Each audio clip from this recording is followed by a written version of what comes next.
բորենու պես մասնատող արյուն ռուշտ իշխանության միջև։ Եվ այդ դաշինքը շատ հանգիստ և ծաղկուն կերպով գոյություն ունեցավ։ 2008 թվականի մարտի 1-ին Երևանի կենտրոնում գնդակահարվեց 10 մարդ։ Եվ նորից Կտրիչ Ներսիսյանի և օլիգարխիայի քաղաքական և տնտեսական դաշինքը մազաչափ անգամ չերերաց։ Եվ Կտրիչ Ներսիսյանը հայ ժողովրդին որևէ կերպ չմխիթարեց ահաբեկչության հերթական ակտից հետո։ Որովհետև այդ սրբազան դաշինքը շատ ամուր էր ու հիմնված էր փողի վրա, ընդհանուր մեղքի վրա, պետության և ժողովրդի հանդեպ ընդհանուր մեղքի վրա։ 2020 թվականի նոյեմբերի 9-ից հետո, երբ որ նույն արյունարբու հանցագործները հերթական ահաբեկչական ակտն էին ձեռնարկում պետության դեմ, Կտրիչ Ներսիսյանը կրկին ու սուսի տված նույն խմբակի հետ պահանջում էր Հայաստանի Հանրապետության ընտրված վարչապետի հրաժարականը և սրբազան դաշինքը հերթական անգամ փորձում էր ռմբակոծել պետության հիմքերը։ Այս 3 շրջադարձային կետերում 1999 թվականի հոկտեմբերի 27, 2008 թվականի մարտի 1, 2020 թվականի նոյեմբերի 9 վճռական հանգամանքներն էր, որ Կտրիչ Ներսիսյանի և որոշ բարձրաստիճան հոգևորականների և օլիգարխիայի միջև կար մի սրբապիղծ ամուսնություն։ Եվ այդ սրբապիղծ ամուսնության այլանդակ հետևանքը Հայաստանում հաստատված գողապետական համակարգն էր։ Եվ այդ համակարգի ամենակարևոր առանձնահատկությունն այն էր, որ այն ժողովրդին շրջանցել էր, որ ժողովուրդը այս պատմության մեջ ընդհանրապես գործոն չէր։ Եվ այսօր էլի նույն բանն է կատարվում։ Ինչ է այսօր կատարվում, պարոն Նազարյանը վերհիշեց 1045 թվականը։ Հայ բարձրաստիճան հոգևորականները հայ օլիգարխիայի հետ կամ նախարարական տների հետ դաշնակցելով 2 անգամ մատաղ են արել հայոց պետականությունը, Արշակունիների և Բագրատունիների թագավորությունը։ Եվ այս 2 անգամ էլ ժողովուրդը խաղի մեջ չի եղել։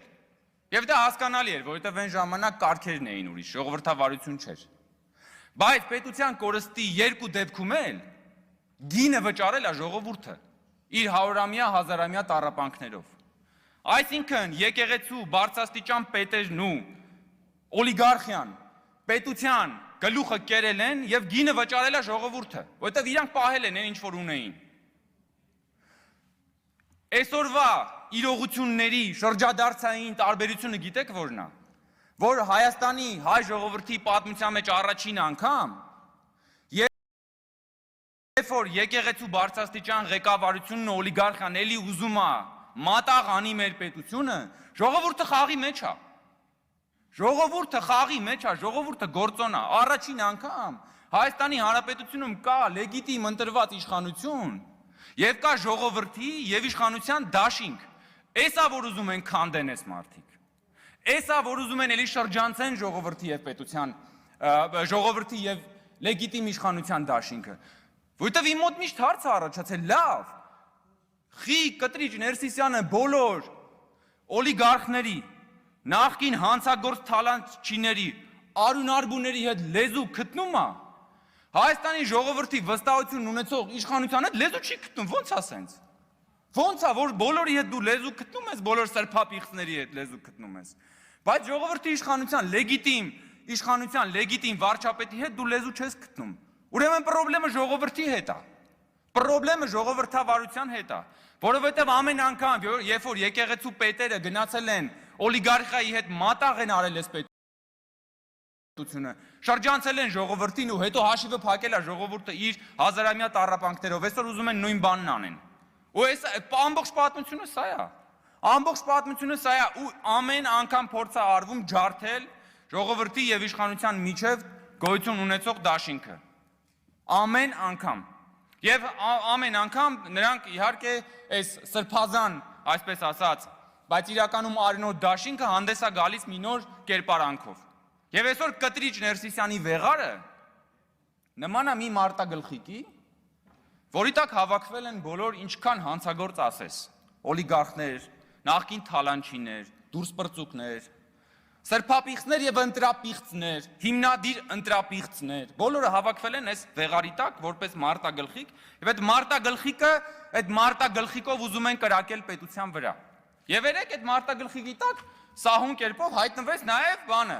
Հետի սեփականատեր Սամվել Կարապետյանը, որին այսօր Գառնիկ Դանիելյանը մի մեծ խանդաղատանքով էր վերաբերվում, ասում է ես նրան չեմ ճանաչում, բայց ոնց որ թե հմայված էր Գառնիկ Դանիելյանը միջև իր վերջին բջիջները բանով, այդ բարերարով։ Բա որ ժամանակին ձեր իշխանության ժամանակ գործարար բարերարներին ունեզրկում էին, խլում էին այդ մարդկանցից իրանց ունեցվածքը, իրանց քաղաքական գործունեության համար, բա ուր էիր, խեր պապանձվել։ Դու ու քո շեֆերը, բա ուր, բա խի չեք խոսում դրա մասին։ Հիմա այս ելույթը հաստատ լսում են ու լսելու են մարդիկ Հայաստանում եւ Սփյուռքում, ովքեր որ թալանվել եւ ունեզրկվել են Ռոբերտ Քոչարյանի եւ Սերժ Սարգսյանի հանցավոր իշխանության կողմից։ Մեծ խնդրում եմ այդ մարդիկ թող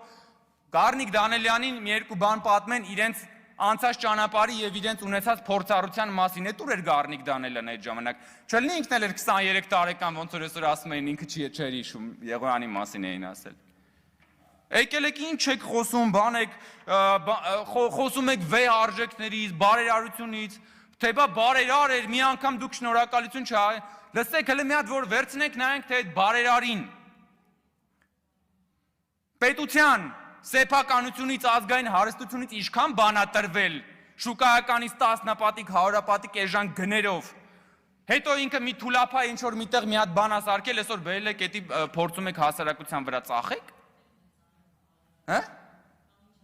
Կամ խի եք բարերարության հույսին մնացել, այսինքն դուք ժողովրդին բան եք անում, ժողովրդին հարստահարում եք, կանգնեցնում եք աղքատության շեմին եւ հետո սկսում եք բարերարությամբ այդ ժողովրդին պահել այդ բան համակարգի մեջ, հա, անընդհատ ձեր ձեռքին նայողի մուրացիկի կարգավիճակում եք ուզել պահել։ Ու այսօր ժողովուրդը ինքը բնականաբար որպես ինքնիշխան քաղաքացի ինքնա տերը այս երկրի եւ ինքնա տերը ժողովրդավարության։ Եկել է եւ Հայաստանի էլեկտրական ցանցերի մասին ասում եք, հա, բանը ինքը հանդես եկավ եկեղեցու աջակցությամբ եւ միանգամից սկսեցի քաղաքական հետապնդումներ, ոչ։ Ամիսներ առաջ ենք ազգային ժողովում հրապարակային հանրային քննարկումներ անցկացրել Հայաստանի էլեկտրական ցանցերի խայտարակ գործունեության վերաբերյալ, խայտարակ։ Բայց չեք տեսել, այն ժամանակ էլ ես հիշում եմ, որ մի երկու հոգի ճամարտակում էին, որ քաղաքացիական պայմանագիր խմբակցությունը հրահանգ է ստացել հեծի դեմ չգիտեմ ինչ անել։ Հանրային քննարկում ենք կազմակերպել, ուզում ենք հասկանայինք հեծը խի է մարդկանց հոսանքն այդքան անջատում։ Ինչ կապ ունի դա եկեղեցու հետ։ Ասենք որ բանը հոսանքի տատանումներից մարդկանց գույքը փչանում է, դա ինչ կապ ունի Կտրիչ Ներսիսյանի հետ։ Մի հատ ինձ կարաք բացատրեք։